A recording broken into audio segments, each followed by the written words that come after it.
decía, Filipenses capítulo 2, vamos a darle lectura en un momento más a algunos de los versículos, pero quiero establecer que en esta mañana vamos a continuar con este estudio panorámico de la carta a los Filipenses que comenzamos ya hace 5 semanas atrás.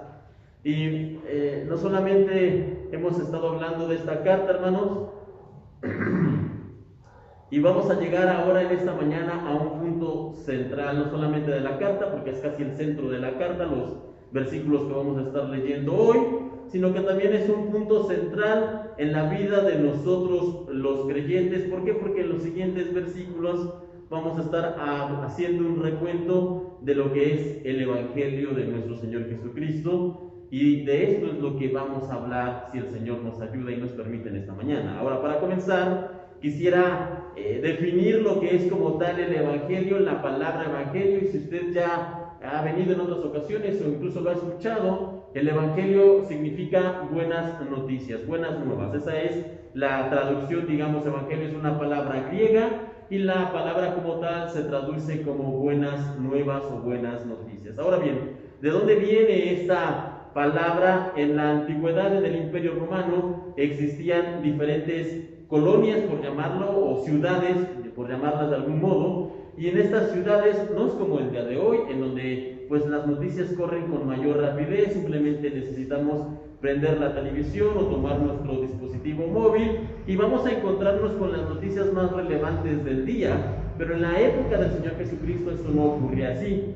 Si había alguna noticia importante, si había alguna noticia de que el ejército del emperador había conquistado alguna provincia, o habían hecho algún avance, o habían construido un nuevo camino, estas noticias tenían que pues llevarse y comunicarse provincia por provincia. Entonces llegaban los heraldos del emperador a cierta ciudad, reunían a la gente en el centro de la ciudad, en la plaza de la ciudad, y entonces se les comunicaba el Evangelio, las buenas noticias, y comenzaba el heraldo a decir: hemos conquistado tal lugar, o hemos hecho tal cosa, o hemos edificado tal lugar, y entonces ahí se comunicaban, como les decía ya, el Evangelio, las buenas noticias. Por lo tanto, el Señor Jesucristo, cuando comienza su ministerio, toma esta palabra, toma este concepto del Evangelio y decide llamar a su mensaje precisamente de esta manera: Evangelio, buenas noticias. Pero estas no son cualquiera buenas noticias como las que tenemos día tras día, no, sino que son, por decirlo de alguna manera, las buenas noticias con mayúsculas. Y más allá, hermanos, en esta mañana del significado etimológico o histórico de donde viene la palabra evangelio, nosotros los creyentes necesitamos entender realmente no tanto el origen. Está bien conocer de dónde viene, está bien conocer qué significa, está bien saber cómo se utilizaba la palabra, está bien porque nosotros conocemos este término del evangelio, pero necesitamos ir más allá y necesitamos entender realmente de qué trata el mensaje del Evangelio que se supone hemos abrazado y que queremos vivir. Necesitamos entenderlo de una manera más profunda, más extensa. Así que para comenzar en esta mañana y en estos días a entender y a tener una idea más clara de lo que es el Evangelio y de lo que no es el Evangelio, necesitamos nosotros ir a esta parte de la carta a los Filipenses. Ayúdenme, por favor, es una sección larga, vamos a darle lectura. Filipenses capítulo 2. Vamos a darle lectura del versículo 19 al versículo 30, es prácticamente la segunda sección de este capítulo. Ya vimos la primera la semana pasada, y en esta segunda sección encontramos que la Biblia nos dice lo siguiente. Sígalo con su vista, por favor. Versículo 19 en adelante de Filipenses capítulo 2, dice lo siguiente: espero en el Señor Jesús enviaros pronto a Timoteo, para que yo también esté de buen ánimo al saber de vuestro estado, pues a ninguno tengo del mismo ánimo y que tan sinceramente se interese por vosotros, porque todos buscan lo suyo propio, no lo que es de Cristo Jesús. Pero ya conocéis los méritos de él, que como hijo a padre ha servido conmigo en el Evangelio. Así que a este espero enviaros, luego que yo vea cómo van mis asuntos, y confío en el Señor que yo también iré pronto a vosotros. Versículo 25, más tuve por necesario enviaros a Epafrodito, mi hermano y colaborador y compañero de milicia, vuestro mensajero y ministrador de mis necesidades, porque él tenía gran deseo de veros a todos vosotros y gravemente se angustió porque había oído que había enfermado, pues en verdad estuvo enfermo a punto de morir, pero Dios tuvo misericordia de él, y no solamente de él, sino también de mí, para que yo no tuviera tristeza sobre tristeza. Así que le envío con mayor solicitud, para que al verle de nuevo os gocéis y yo esté con menos tristeza.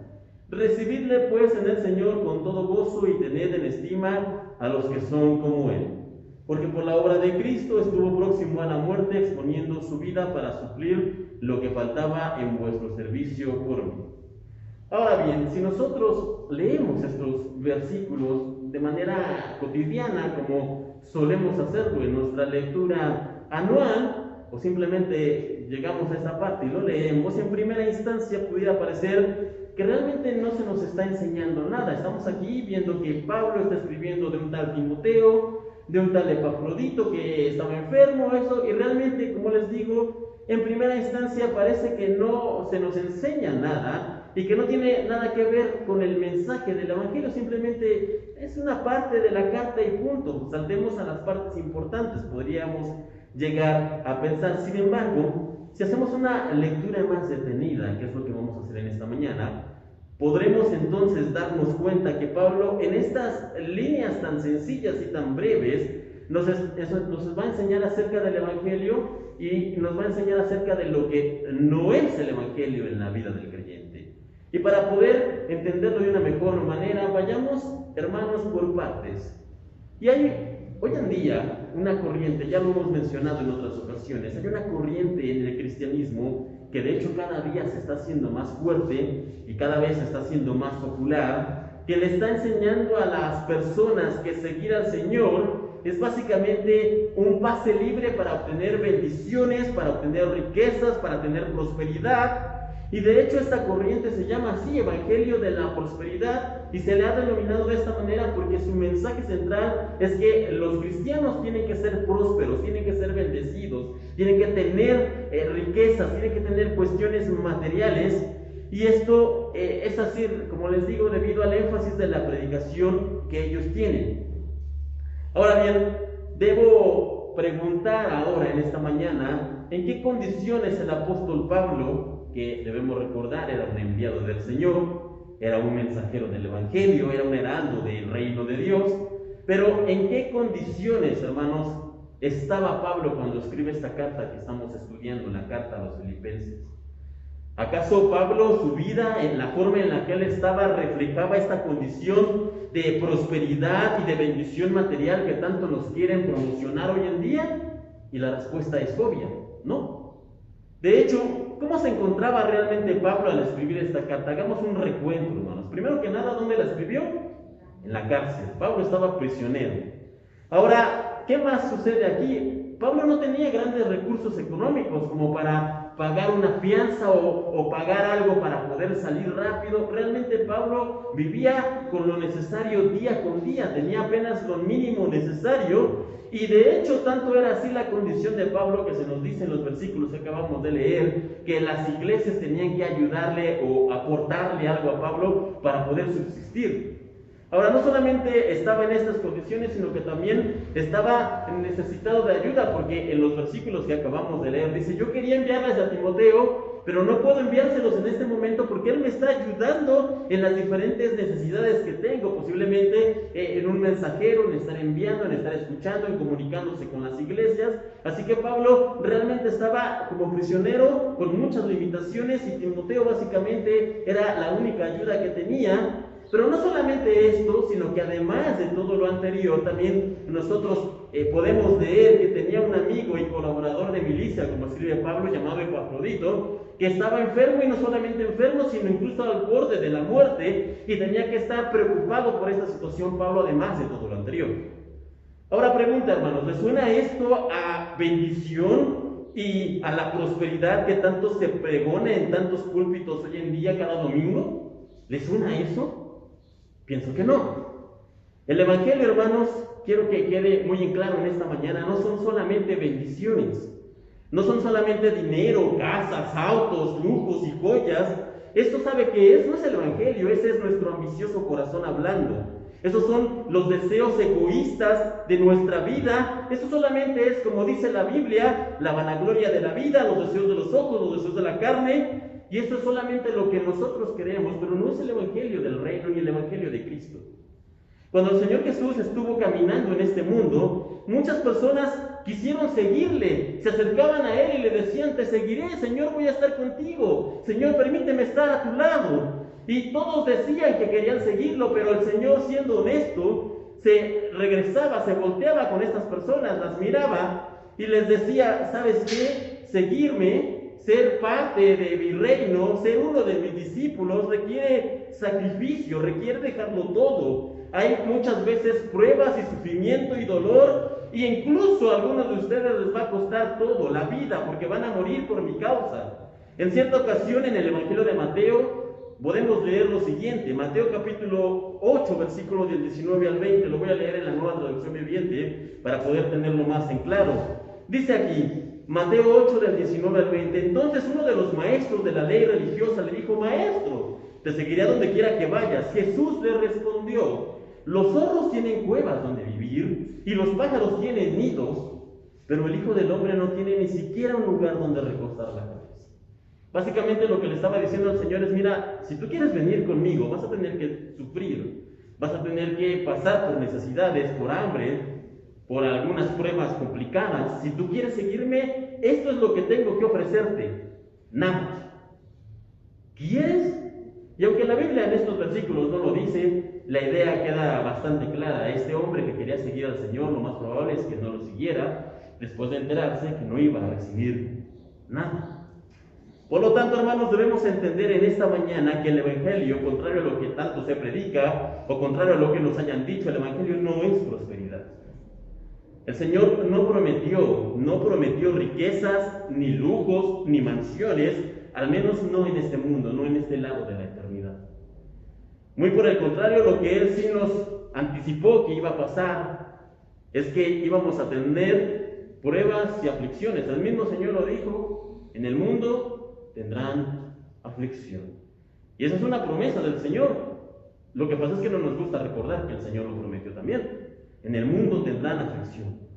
Así que, hermanos, si nosotros queremos seguir a Cristo, por una mala comprensión de sus promesas, y esperamos que Él nos esté concediendo todos nuestros deseos como si se tratara de un genio de la lámpara, ¿ok? Y tenemos que frotar la lámpara y decirle: Señor, quiero un mejor trabajo y una casa más grande y un auto de lujo. Hermanos, entonces estamos en el lugar equivocado. Y más pronto que tarde, ¿sabe qué? Vamos a terminar enojados con Dios. ¿Por qué? Porque vamos a estar esperando que el Señor cumpla promesas que Él jamás hizo. Las hicieron los predicadores que nos trajeron con engaños. Las hicieron los pastores que con un corazón equivocado le dijeron a la gente que si usted ofrenda, que si usted es fiel, que si usted tiene, va a recibir y va a prosperar. Las promesas, reitero, las hicieron gente malvada, malos predicadores, pastores ladrones. Pero Dios no prometió nada de esto. ¿Por qué? Porque el Evangelio no es prosperidad. Ahora bien, algo más que nosotros debemos entender en esta mañana es que al caminar en el Evangelio de Cristo, así como es contrario, hermanos, que no es ajeno, que el Evangelio, como les decía, no es prosperidad, también debemos entender una cosa muy importante: el Evangelio, ¿sabe qué? No es ajeno al sufrimiento. Regresando con esta idea, con esta corriente dentro de las iglesias, se dice que nosotros vamos a ser prósperos, se dice que nosotros vamos a tener mucho, pero también se enseña que nosotros, como creyentes y como hijos de Dios, nunca vamos a padecer ninguna necesidad, nunca vamos a padecer ninguna enfermedad, no vamos a tener deudas, no vamos a tener malas rachas, como si se tratara de vivir una especie de burbuja de cristal en un país de cuento de hadas. Y estas personas creen y enseñan esta clase de evangelio que, de hecho, de paso, no es el Evangelio de Cristo. ¿Por qué? Porque el Evangelio de Cristo no es ajeno al sufrimiento. Como ya les he mencionado en muchas ocasiones, Pablo, cuando escribe esta carta, él se encontraba en prisión, y estaba en prisión no solamente ahí maltratado, sino que estaba en prisión de manera injusta. Y esta, de hecho, no era la primera vez que Pablo pasaba sufrimiento a causa del Evangelio. En un versículo o en una serie de versículos bastante reveladora, en la que Pablo hace una lista de lo que había tenido que vivir y sufrir a causa del Evangelio, que encontramos en 2 de Corintios 11, del 24 al 28, anote esta cita, 2 de Corintios 11, del 24 al 28, Pablo, el apóstol, el mensajero de Dios, el heraldo del reino, Pablo, este hombre, ¿sabe qué? Tuvo que pasar lo siguiente, 2 de Corintios del 11, del 24 al 28, dice él, escribe esto: de los judíos 5 veces he recibido 40 azotes menos uno. 3 veces he sido azotado con varas, 1 vez apedreado, 3 veces he padecido naufragio, 1 noche y 1 día he estado como náufrago en alta mar. En caminos, muchas veces en peligros de ríos, peligros de ladrones, peligros de los de mi nación, peligros de los gentiles, peligros en la ciudad, peligros en el desierto, peligros en el mar, peligros entre falsos hermanos, en trabajo y fatiga, en muchos desvelos, en hambre y sed, en muchos ayunos, en frío y en desnudez. Y además de otras cosas, lo que sobre mí se agolpa cada día, la preocupación por todas las iglesias. Y esto es así, hermanos, no solamente con Pablo, déjenme decirle.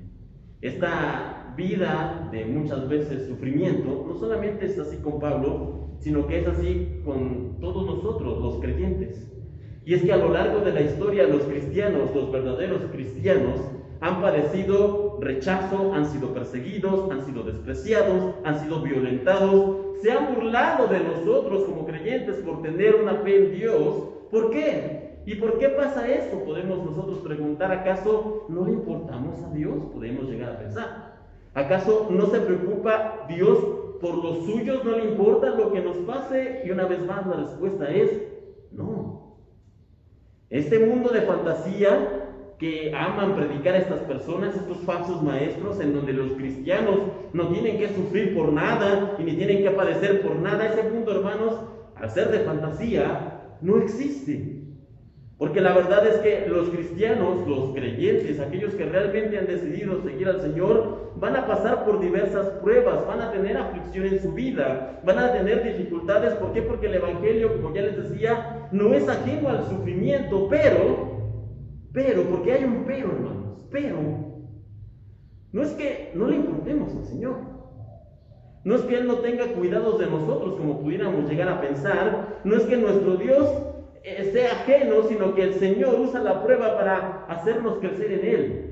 Dios usa la dificultad para purificarnos como se purifica el oro por medio del fuego, y los problemas que Dios nos permite pasar son para que nos acerquemos más a Él y dependamos más de Él y nos aferremos más a Él. Todas estas situaciones, hermanos, siempre están pensadas de parte de Dios para que nosotros podamos depender de Él, acercarnos a Él, confiar más en Él, porque ¿sabe qué? Si usted está en medio de la tormenta en una barca, en esa barca, ¿sabe quién va? Cristo con usted.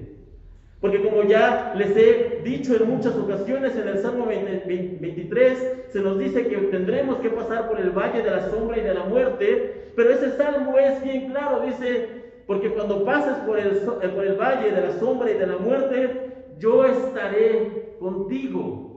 El pastor que nos acompaña, no el pastor que nos va diciendo, sí, mira un poco más a la derecha y sigue de frente y ahora por la izquierda. No, el pastor no va a la distancia dándonos indicaciones, sino que Dios, nuestro pastor, está con nosotros a nuestro lado siempre. Así que, hermanos, el sufrimiento en la vida de un creyente no es opcional. Si queremos realmente seguir al Señor, va a haber pruebas en el camino, pero cuando pase la tormenta, cuando la tempestad se calme, cuando el valle de la sombra ya no parezca tan aterrador, hermanos, podemos recordar las palabras que Pablo le escribía a Timoteo, otro de sus colaboradores. Y Pablo le decía lo siguiente a Timoteo, y lo dice también para nosotros, 2 de Timoteo 2:11. Hermano, tal vez usted esté pasando por una prueba y sienta que ya no puede más. Tal vez está pasando por algún dolor, por alguna enfermedad, por alguna aflicción y está diciendo, no vale la pena seguir aquí, no vale la pena venir a la iglesia, no vale la pena seguir con Dios. Pero si está usted en esas circunstancias, recuerde estas palabras que Pablo le escribía a Timoteo, 2 de Timoteo 2:11. Palabra fiel es esta, escribe Pablo. Si somos muertos con Él, también viviremos con Él. Si sufrimos, también reinaremos con Él. Si le negaremos, Él también nos negará. Si fuéramos infieles, Él permanece fiel. Él no puede negarse a sí mismo. Así que, hermanos, tal vez, como les digo, está pasando por alguna situación complicada, algo difícil, pero no se suelte de la mano de Dios. Aférrese a Él, porque como dice aquí, si nosotros morimos por Él, viviremos con Él. Si sufrimos con Él, reinaremos con Él. No obstante, habrá quien todavía quiera aferrarse a esta falsa idea de que el Evangelio para los creyentes y para los hijos de Dios, para los hijos del Rey, solo es bendición, solo es prosperidad y solamente es salud. No me vengas con eso de sufrimiento, a mí no me gusta eso. Yo quiero las promesas, yo quiero la bendición, yo quiero lo que me dijeron, lo que me prometieron. Bueno, si alguien todavía tuviera esta idea, hermanos, ¿sabe qué nos dice, además de todo lo que ya hemos visto Pablo en su carta? Acompáñenme por favor ahí, en Filipenses capítulo 2, unos versículos que ya leíamos, del 25 en adelante, hermanos. Filipenses 2, del 25 en adelante, leámoslo de nuevo, dice: mas tuve por necesario enviaros a Epafrodito, mi hermano y colaborador y compañero de milicia, vuestro mensajero y ministrador de mis necesidades. Porque él tenía gran deseo de veros a todos vosotros y gravemente se angustió porque habíais oído que había enfermado, pues en verdad estuvo enfermo a punto de morir. Hasta ahí, hermanos. Epafrodito, un nombre bastante extraño, pero Epafrodito era un compañero de Pablo, que aquí se nos dice Pablo tenía básicamente dos opciones para enviarles a esta iglesia: era Timoteo o era Epafrodito. Por un momento Epafrodito se enfermó, la iglesia se enteró, se angustiaron mucho. Dice aquí que el Señor recupera a Epafrodito, le ayuda, se sana, y como Timoteo al parecer era más funcional para Pablo, le dice: ¿sabes qué? Timoteo, tú te quedas conmigo. Epafrodito, tú llévales esta carta, esta en particular, de hecho, llévales esta carta a la iglesia, salúdalos, diles que vamos a verlos pronto si el Señor lo permite, y saluda a la iglesia. Básicamente esa es la idea. Este era Epafrodito, hermanos. Pero aquí se nos dice que poco antes de que él se recuperara y llevara la carta, estuvo enfermo. Y no solo enfermo, sino enfermo al borde de la muerte. Y aquí quiero hacer una pregunta, hermanos, que tal vez usted se está haciendo, o tal vez no, pero yo me la hago cuando leo esto. Y la pregunta es: ¿qué fue lo que pasó? ¿Acaso no hemos leído que Pablo había sanado a otras personas, cientos de personas a lo largo de su ministerio? ¿No estaba el poder de Dios con Pablo, con el apóstol Pablo? ¿No era un apóstol de Jesucristo, Pablo? Entonces, una vez más, ¿qué pasó? Con todo esto, hermanos, preguntando esto, habrá quien se atreva incluso a decir: bueno, no es que Pablo le fallara el poder, o no es que Pablo no pudiera orar para que Epafrodito se sanara. Es posible que Epafrodito no tenía la fe suficiente. No sé si ha escuchado usted eso: si Dios no te sanó es porque no tienes fe. Y tal vez habrá alguno que se atreva a decir esto: Epafrodito no era sanado porque no tenía fe. Bueno, Epafrodito, estamos hablando de que Pablo dice: él es mi amigo, mi compañero de milicia, el que estuvo conmigo y casi muere por causa del Evangelio. No me vengan a decir aquí que Epafrodito no tenía fe, porque era un hombre de fe al igual que Pablo. Entonces, hermanos, una vez más pregunto: ¿qué pasó? Y es que si algo podemos aprender de estos versículos que acabamos de leer, es precisamente la falsedad de ese evangelio que tanto se predica hoy en día en todas estas iglesias. Y debemos entender, hermanos, que el evangelio, el verdadero evangelio de Cristo, no es prosperidad, no es bendición, no es salud. ¿Por qué? Porque a veces va a haber sufrimiento, a veces va a haber prisión y a veces va a haber enfermedad, como en el caso de Epafrodito, hermanos. Porque como leíamos ya, pues en verdad estuvo enfermo a punto de morir, dice aquí. Epafrodito se enfermó de verdad. Epafrodito estuvo realmente enfermo y estuvo al borde de la muerte, a pesar de ser creyente, a pesar de estar con Pablo y a pesar de tener fe. ¿Por qué? Porque a pesar de que nosotros, hermanos, seamos creyentes, buenos cristianos, sigamos a Dios, tengamos fe, a veces va a haber cuestiones difíciles en la vida, a veces vamos a enfermar, a veces vamos a tener accidentes, a veces vamos a tener situaciones difíciles, pruebas. Y no es que el Señor no nos quiera, o se haya descuidado, o se haya olvidado de nosotros, no. Más bien lo que sucede, como ya les decía, el Evangelio no es ajeno al sufrimiento. Y a veces también sabe qué va a pasar. A pesar de que tengamos fe y confianza y esperanza en Dios, a veces también vamos a tener que pasar por momentos difíciles e incluso momentos de tristeza.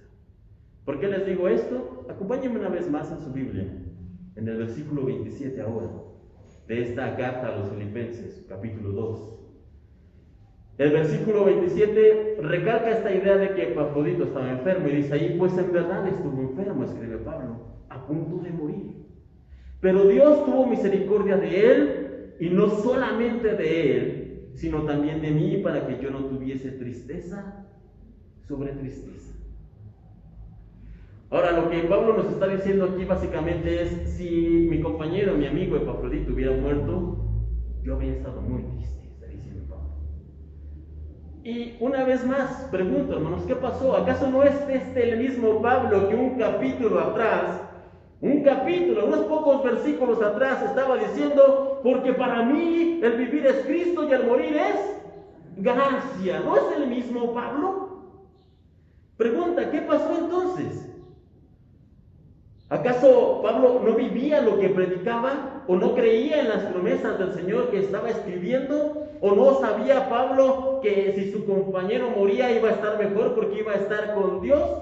¿Qué pasó, hermanos? Bueno, por supuesto que Pablo sí vivía lo que predicaba, y claro que él confiaba en el Señor, y también sabía que si Epafrodito moría, iba a estar muchísimo mejor con Dios. Él sabía todo esto, pero ¿sabe qué? Pablo no dejaba de ser humano como usted y como yo.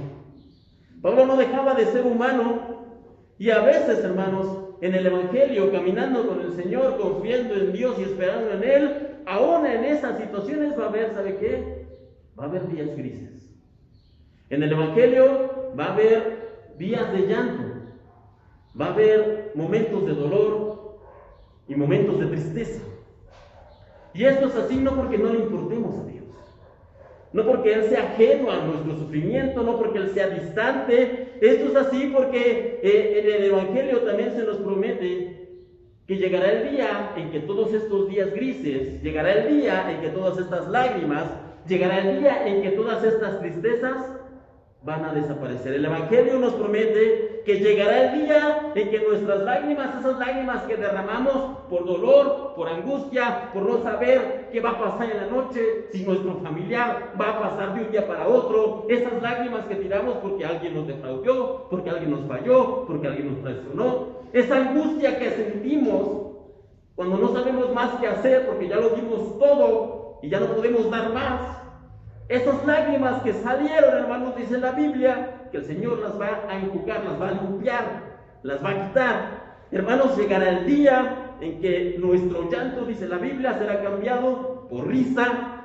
Llegará el día en que nuestro dolor será cambiado por gozo. Llegará el día en que nuestra angustia será cambiado por baile. Y no nos acordaremos más de todas esas cosas pasadas. Porque nuestra felicidad, ¿sabe qué? Cuando lleguemos con Dios, nuestra felicidad será completa, será perfecta y será eterna. Pero eso solamente pasará cuando estemos con Dios en la eternidad. Pero para poder estar con Él en su reino celestial, para poder estar con Él en la patria que nos ha prometido, necesitamos entonces comprender, caminar y vivir en el verdadero Evangelio, porque solamente hay un camino. Y si tomamos un camino, como veíamos la semana pasada, si tomamos un camino que se parece al Evangelio, pero no es el del Evangelio, no terminaremos, se lo aseguro, no terminaremos en el reino de Dios. Terminaremos en otro lugar, muy, muy diferente. Por eso es la importancia de entender y comprender lo que es el Evangelio y lo que no es el Evangelio. Así que, una vez dicho esta mañana lo que no es el Evangelio no es prosperidad, el Evangelio no es ajeno al sufrimiento, no es ajeno al dolor, no es ajeno a la tristeza, no es ajeno a la enfermedad. Una vez que entendemos que el Evangelio no es eso que nos han querido vender, vayamos ahora sí a ver lo que sí es el Evangelio. ¿Qué es el Evangelio? Vayamos al versículo 12 de Filipenses.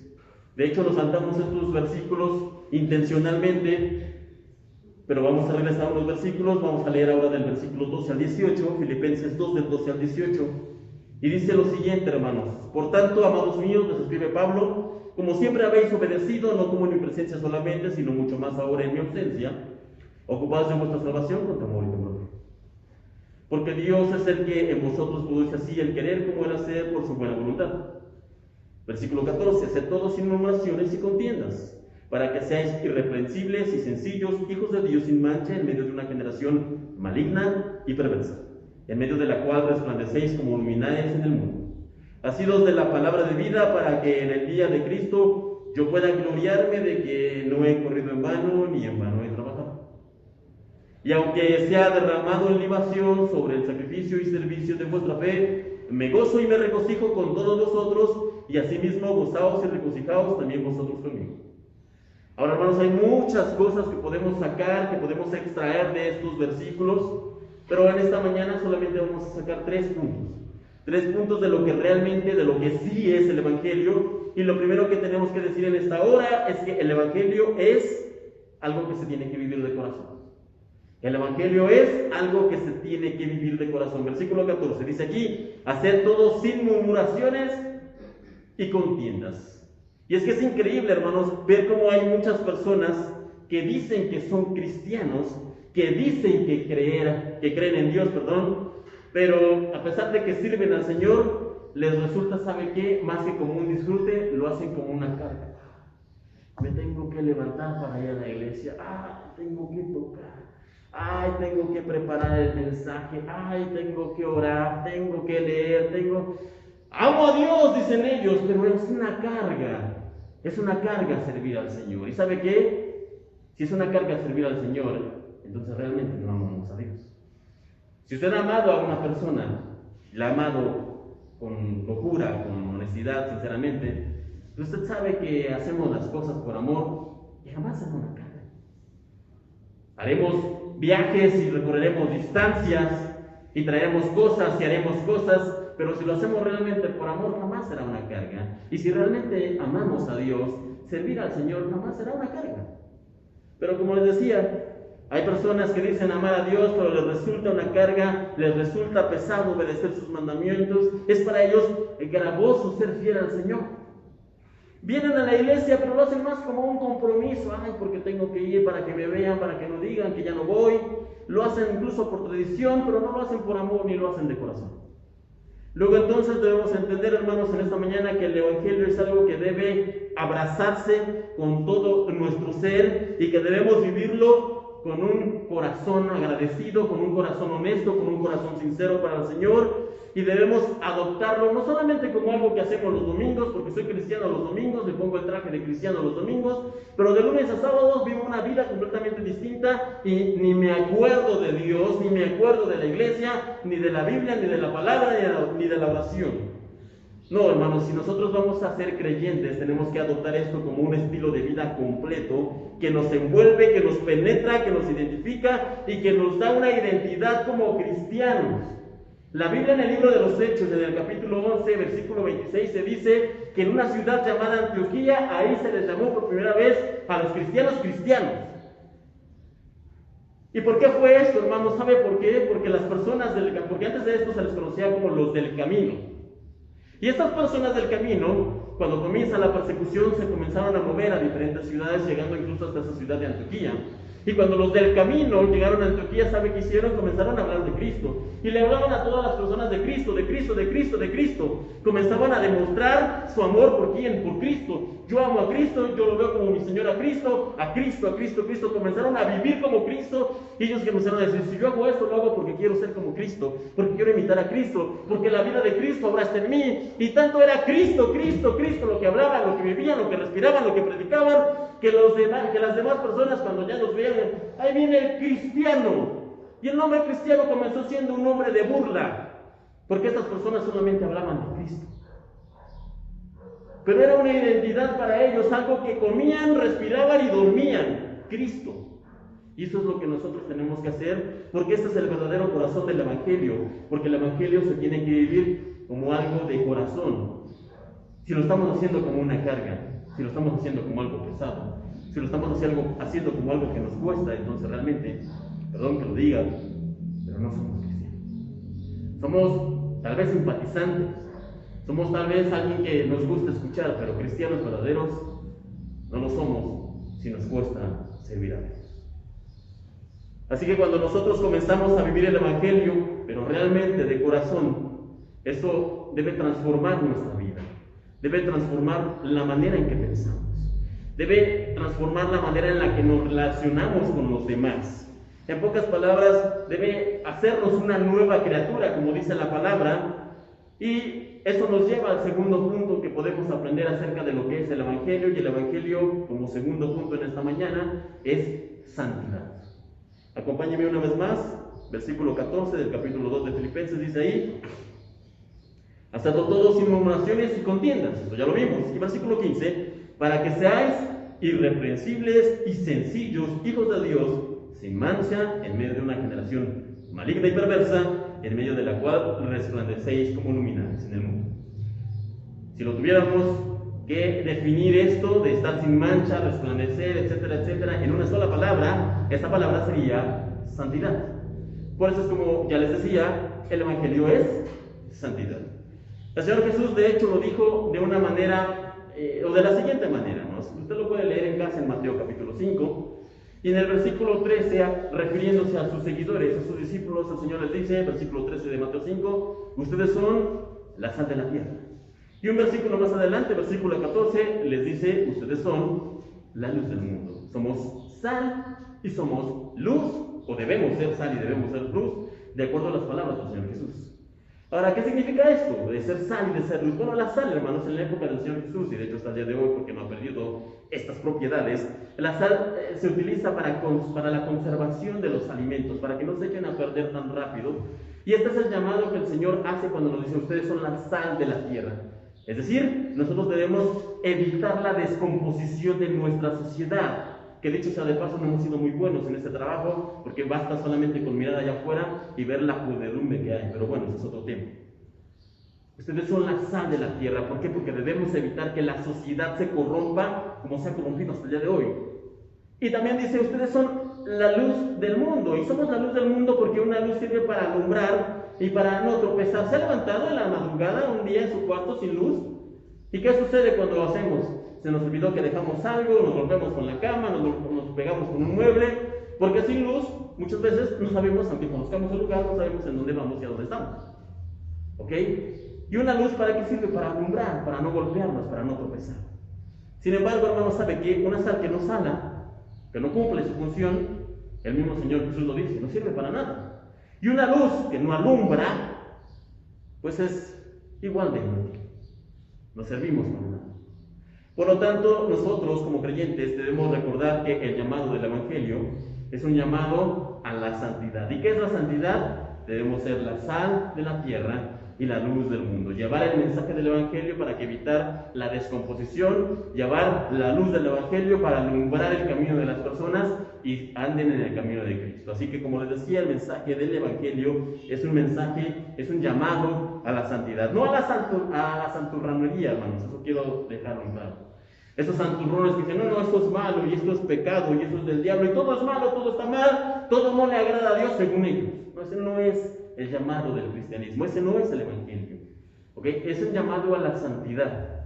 El Señor Jesús se nos dice que Él estaba con los pecadores y convivía con lo peor de lo peor. No hacía lo mismo que ellos, pero Él, cuando estaba con ellos, no los señalaba, ni los criticaba, ni les decía, ustedes son los hijos del diablo y se están condenando. No, no, no. Con su santidad, con su misma santidad, con la luz y la sal que Él representaba, la gente era tan evidente para ellos que se transformaban, que la vida de estas personas era transformada. Y este llamado, hermanos, es el mismo llamado que nosotros tenemos. Es que cuando la gente vea a nosotros, no a nosotros, cuando vea en nosotros a la persona de Cristo, procedan al arrepentimiento, procedan a entregar su vida a Dios, no por nosotros, repito, sino por la vida de Cristo manifestándose en nosotros. Finalmente, ya para terminar, hermanos, el último punto, que de hecho pudiera parecer obvio, pero a veces no lo es, ¿ok? Y que debo señalar de lo que es el Evangelio, es que el Evangelio es una cuestión de fe, el Evangelio es fe. Les decía, puede parecer obvio, pero a veces no lo es del todo. Y para poder entenderlo, vayamos a leer una vez más, 14, versículo 14, vamos a leer 14, 15 y 16, del capítulo 2 de Filipenses, dice ahí, haced todo sin murmuraciones y contiendas, para que seáis irreprensibles y sencillos, hijos de Dios, sin mancha en medio de una generación maligna y perversa, en medio de la cual resplandecéis como luminares en el mundo. 16. Asidos de la palabra de vida para que en el día de Cristo yo pueda gloriarme de que no he corrido en vano, ni en vano he trabajado. La palabra asidos, hermanos, aunque ya es un verbo en desuso, significa básicamente aferrados con fuerza, asidos a algo, ¿ok? Si en este momento pasara aquí un río y se desbordara y tuviéramos que tomarnos de la columna para no irnos con el río, no creo que nos tomáramos así, hermano. No creo que nos agarráramos así medio agarrados. Si nuestra vida corriera peligro y el río nos estuviera llamando y estuviera esta columna fuerte y firme, nos asiríamos a ella, nos aferraríamos a ella, como dicen, con uñas, con garras y dientes, y nos abrazaríamos en todo ella. Y es la misma invitación que hace el apóstol Pablo, a aferrarnos a la palabra de Dios. Ahora bien, después de todo lo que hemos hablado en esta mañana, ¿okay? ¿Y que hemos hablado? Resumen rápido, hermanos. Hemos hablado que en el Evangelio va a haber pruebas, que va a haber dolor, que a veces va a haber sufrimiento y que incluso puede llegar a haber enfermedades, porque el Evangelio no es ajeno a todo esto. Hemos dicho que el Evangelio requiere un compromiso total, un compromiso de corazón. Eso es el Evangelio. Hemos dicho que nuestra vida debe ser una vida de santidad transformada por la palabra de Dios. Eso es el Evangelio, hermano. Después de todo esto, de lo que hemos hablado y mencionado en esta mañana, entonces deberíamos comenzar a entender en este punto que tener esta clase de vida en donde sufrimos por el Evangelio, en donde pasamos penalidades por el Señor, en donde le servimos con gozo y con gusto y por amor, en donde dejamos que su palabra nos transforme y nos cambie, tener esta clase de vida es sencillamente imposible tenerla para nosotros. Caminar la senda del Evangelio por nuestra propia fuerza no se puede, hermanos. No podemos hacer esto. No estamos capacitados para lograr esto, hermanos. Y si lo intentamos, como ya se los he dicho en muchas ocasiones, si lo intentamos hacer por nuestro propio brazo, ¿sabe qué? Vamos a fracasar, porque no podemos. Lograr todo esto que vimos en esta mañana no podemos. Por lo tanto, ¿qué necesitamos? Lo que necesitamos para poder seguir al Señor es, como ya les decía, fe. Porque el Evangelio es un mensaje de fe. El Evangelio es un mensaje de fe y esta fe es la que nos ayuda a creer en Dios, a aferrarnos a Él, a confiar en Él, a esperar en Él, a depositarnos por completo en Él. Esta fe es la que nos ayuda a aferrarnos a la palabra de verdad y no soltarnos de ella. En el libro de Génesis, al principio de la Biblia, en el capítulo 32, hay una historia bastante curiosa que se nos cuenta de un hombre que se llamaba Jacob. Este hombre Jacob tiene una historia bastante interesante, hermanos. No vamos a ahondar en ella. Pero este hombre era un tranza, era alguien que abusaba de la confianza de las personas, era alguien que siempre veía la manera de hacer negocio, de hacer, como dicen por ahí, chanchullo. Básicamente era un mexicano previo a que se hiciera México. Era alguien que siempre veía los huecos, que siempre intentaba saltarse las trabas, siempre intentaba hacer las cosas por debajo de la mesa. Era básicamente un estafador, un embaucador y hasta un ladrón. No era para nada una buena persona. Pero con los años fue aprendiendo, fue teniendo lecciones, incluso encontró personas que le dieron algunas cucharadas de su propia medicina. Y esto fue poco a poco enseñándole algunas lecciones y transformando su vida. Al cabo de algunos años, él quiere regresar de donde él era, a su casa, a su lugar natal, y emprende el viaje de regreso. Él tenía 2 esposas, muchos hijos, mucho ganado, y comienza esta peregrinación, este éxodo de regreso a su casa.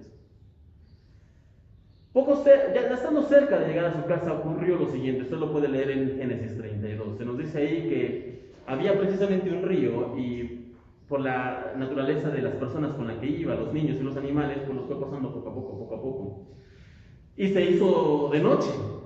Y estando ya de noche, viendo él, a ver quién me falta, qué más hay que pasar y todo, de repente dice que ve a un hombre a lo lejos. Y pues al no saber si era amigo o enemigo, Jacob lo que hace es ir a enfrentarlo y se enfrasca en una batalla contra este hombre, sin saber que este hombre era el Señor mismo. Y comienza a pelear, y esta intención, hermanos, esta pelea, que es real, pero nos habla de una cuestión simbólica, nos habla de cómo Jacob durante toda su vida estuvo peleando con Dios para no servir a Dios, estuvo peleando con él, se enfrasca en esta batalla que dura horas, y al final este hombre, Jacob, entiende con quién se estaba enfrentando, que se estaba peleando con Dios mismo, y entiende que simplemente no puede ganar. Pero el hecho de que no pueda ganar no quiere decir que fiel a su manera de ser, no pueda sacar un provecho, un buen provecho de esto.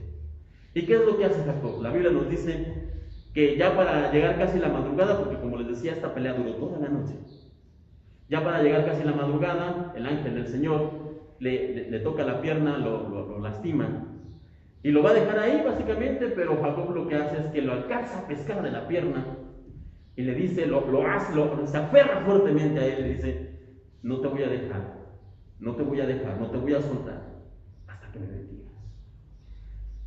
Y hermanos, esta historia nos recuerda a nosotros cómo es que tenemos que tomarnos al Señor, cómo es que tenemos que aferrarnos al Señor. Yo no sé si usted está pasando por una situación difícil en casa, una cuestión económica, no tiene trabajo. Yo no sé si usted está pasando por pruebas, por algún dolor, algún problema familiar. Yo no sé realmente lo que usted está viviendo, hermanos, pero lo que sí sé y lo que puedo decirle es que en medio de toda esa situación lo que usted tiene que hacer, si realmente quiere vivir el mensaje del Evangelio, es aferrarse a la palabra, así como Jacob se aferró al Señor y le dijo, no te voy a dejar, Señor, hasta que me bendigas, no te voy a soltar hasta que me ayudes en la necesidad que tengo, no te voy a dejar hasta que tú restauras a mi familia, hasta que tú traigas a mi familia aquí a la iglesia, hasta que tú me ayudes con lo que necesito, no te voy a soltar, porque sabe, el peor momento para soltarnos del Señor es cuando estamos en la crisis. El peor momento para soltarnos del Señor es cuando estamos en medio de la necesidad, en medio de la tormenta, en medio del dolor. Ese es el peor lugar para soltarnos del Señor, y por eso es que le digo, hermanos, no se suelte. Está pasando por pruebas, está pasando por dolor, tiene incertidumbre de lo que va a venir en el próximo año, en este año que está casi comenzando todavía. No se suelte del Señor, así como Jacob, porque sabe que este ladrón, este estafador, este embaucador llamado Jacob, cuando decide aferrarse a Dios y cuando decide y le dice, no te voy a soltar hasta que me bendigas, este ladrón llamado Jacob es bendecido con un nombre que es recordado hasta el día de hoy. Un nombre que es sinónimo de bendición. Un nombre que es una nación de donde proviene nuestro Salvador, el Mesías. Este hombre, el ángel lo toma y le dice, muy bien, suéltame. Y ya no serás más conocido como Jacob, el ladrón, sino que ahora serás conocido como Israel. Y dicen algunos que este nombre de Israel se puede traducir como príncipe de Dios. Pero no se soltó. Así que, hermanos, el Evangelio, de lo que hemos estado hablando en esta mañana, es un mensaje de gracia. ¿Y por qué es un mensaje de gracia? Porque no lo merecíamos. Eso es gracia. No lo merecíamos, pero lo hemos recibido como un regalo. Pero para poder vivir realmente este mensaje que hemos recibido, hermanos, necesitamos la bendición de Dios. Y cuando digo la bendición de Dios, no me refiero como lo que les mencionaba al principio, de la provisión y la riqueza, no. Cuando digo que necesitamos la bendición de Dios para vivir el mensaje del Evangelio, me refiero a que necesitamos la ayuda de Dios. Necesitamos su capacitación, necesitamos su poder, necesitamos su dirección y su guía. Así que, hermanos, eso es lo que tenemos que pedir. Así como Jacob lo hiciera y se aferrara, nosotros tenemos que aferrarnos al Señor y decirle, Señor, no te voy a dejar hasta que me ayudes a vivir el Evangelio de una manera como la que tú esperas. Con esto en mente, hermanos, vamos a terminar en esta mañana y que podamos pensar, considerar esto en los siguientes días. Vamos a terminar con una oración. Bendito Señor, te damos gracias en esta mañana porque tú nos has guardado. Te damos gracias porque nos has bendecido hasta aquí. Y te pedimos en esta hora que tú nos ayudes a aferrarnos a ti, a tu palabra, con fe, confiando y esperando en que tú tienes lo mejor para nosotros, Señor. Y aunque ciertamente en el camino de muchos de mis hermanos en este momento tal vez haya solamente nubes de tormenta, tal vez solamente haya oscuridad, tal vez lo único que veamos sea ese valle de sombra y de muerte, Señor, a pesar de que estemos ahí, que recordemos primero que nada que tú estás con nosotros y después que necesitamos tu ayuda para poder salir adelante, que necesitamos aferrarnos a ti y a tu brazo para poder caminar, que necesitamos seguir en ti, Señor, para poder estar saliendo, Señor, al frente. Ayúdanos en esta mañana a no perder de vista esto, a recordarlo siempre. Ayúdanos, Señor, y guárdanos. Llévanos con bien a casa, protégenos en la semana, guárdanos con tu poderosa mano en cada actividad que hacemos. Guíanos, Señor, en tu camino Guíanos a tener una vida en santidad, como bien lo escuchábamos en esta mañana. Guíanos a tener un compromiso de todo corazón contigo, Señor.